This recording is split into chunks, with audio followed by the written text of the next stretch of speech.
in my mother's home state of Georgia at a small college. His task wasn't an easy one, to give hope to young people, this was right before he became president, beginning careers at the worst moment possible. He began by describing the problem. Our basic trouble is not an insufficiency of capital.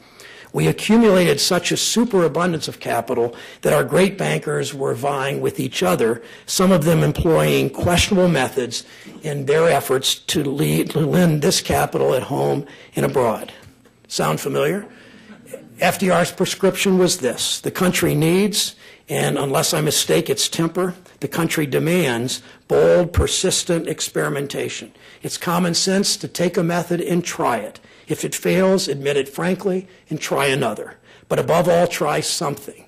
The millions who are in want will not stand by silently forever while the things to satisfy their needs are within easy reach. 50 million Americans are standing by with the greatest medical care in the world just beyond their reach. It simply need not be. Reduce costs, preserve choice, access to quality care for all. It really is that simple. Thank you.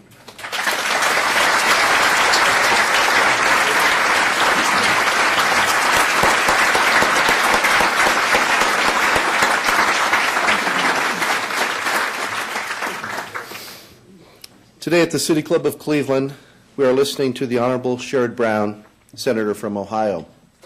We'll return to Senator Brown in just a minute for our traditional City Club questions. We encourage you to formulate your questions now, and we ask you to keep them brief and to the point. We welcome all of you here and those listening to WCPN 90.3 FM, WCLV, WTAM, or one of the many radio stations that broadcast us across this great country. Radio broadcasts of the City Club are made possible through the generous support of Case Western Reserve University. Our television broadcast partners are WVIZ, PBS IdeaStream, and Time Warner Cable.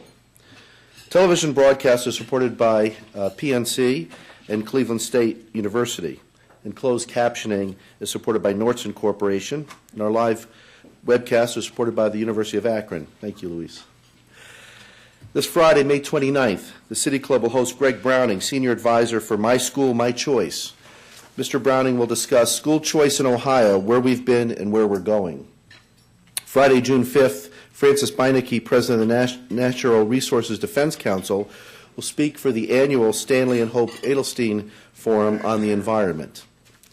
Please refer to the back page of your program for more upcoming programs.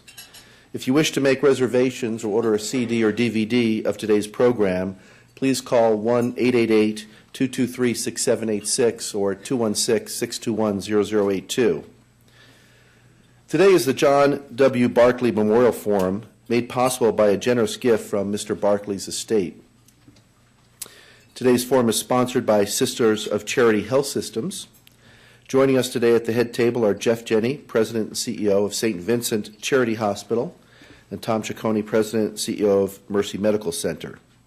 Will Mr. Jenny, Mr. Ciccone, please stand up to be recognized.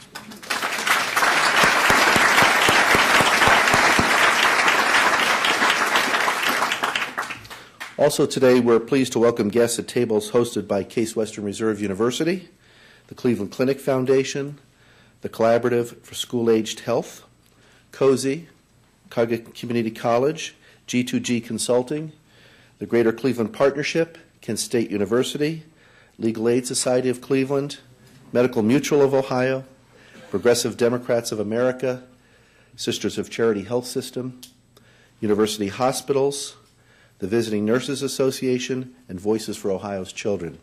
Thank you for your support.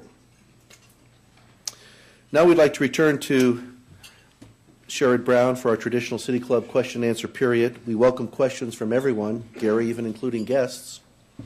And holding the microphones today are City Club Director of Development, Jessica Leary Allen, and Assistant Director of Development, Marcella Brown.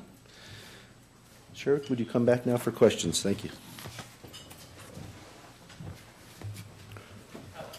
My name's Daniel Sparks, a sophomore at Parma Senior High School. And I want to thank you, first of all, for your ongoing support for comprehensive sexual health education. I know that in my school district, it's absolutely necessary because just a walk down the hall or a conversation with fellow students, you know that they don't know how to responsibly take care of themselves sexually. And I was unfortunately required to participate in an abstinence-only until marriage program that frankly was irrelevant to my health. And it's the case for the other 1,700 students at my school. So I just want to know that, I know that I'm optimistic for the future, but I want to know what your thoughts were on the President's proposed budget and its effects on abstinence-only funding and comprehensive funding. Thank you. Thank you for your courage to stand up and ask. I appreciate that. And thank you for your work, I know, with the AIDS Task Force and the other work you're doing. I appreciate the City Club tradition of including high school students. It's always one of the pleasures of being here, and often a high school student gets the first question, and often it's the best question in the forum. And looking around this room, probably will be again. So no. Depending, of course, who calls on, right? So, it's clear to me that abstinence only, while abstinence should be absolutely part of any program, abstinence only during the Bush years didn't work. It didn't work for reducing teenage pregnancies, unwanted pregnancies. It didn't work in reducing abortions. It simply hasn't worked. It hasn't worked in international politics as we've imposed that as a condition of funding. In the developing world, in too many cases, we simply know it doesn't work.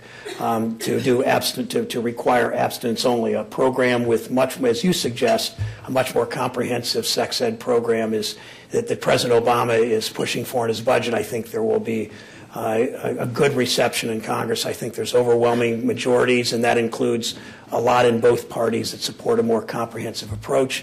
It's got a political edge to it, of course, and opposition. But I think we overcome that opposition and start to do this right. Thanks for asking. Yes.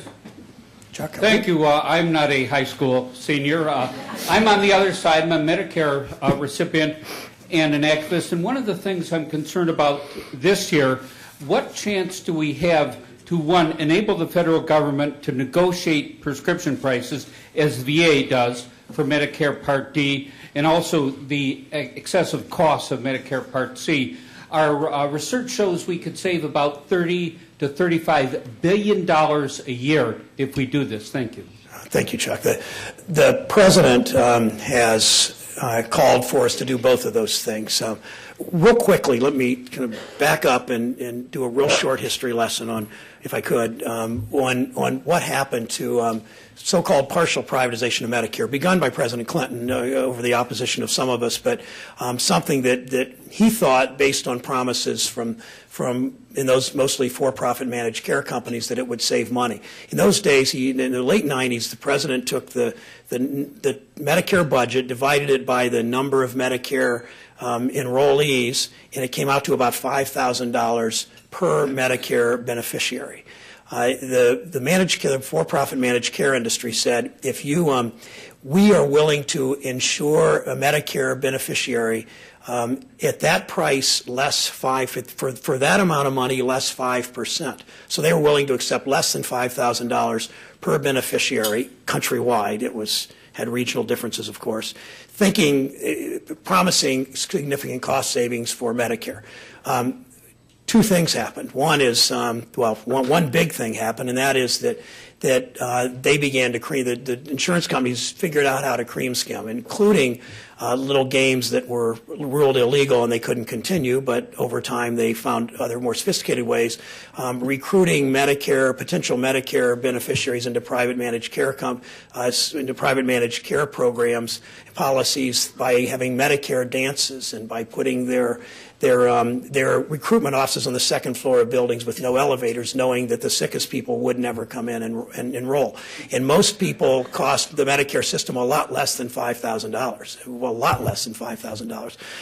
The second thing that happened is the insurance company lobbied the Congress, and the Gingrich Congress in those days was very receptive, as have some Congresses been since, to continue to increase the federal dollars in private plans to the point that it's no longer 95% of the average Medicare cost, it's 113% of the average Medicare cost. So President Obama wants to bring that number to 100. I would look at it a little bit differently, but I think that's major progress. The other issue was in 2003, I believe,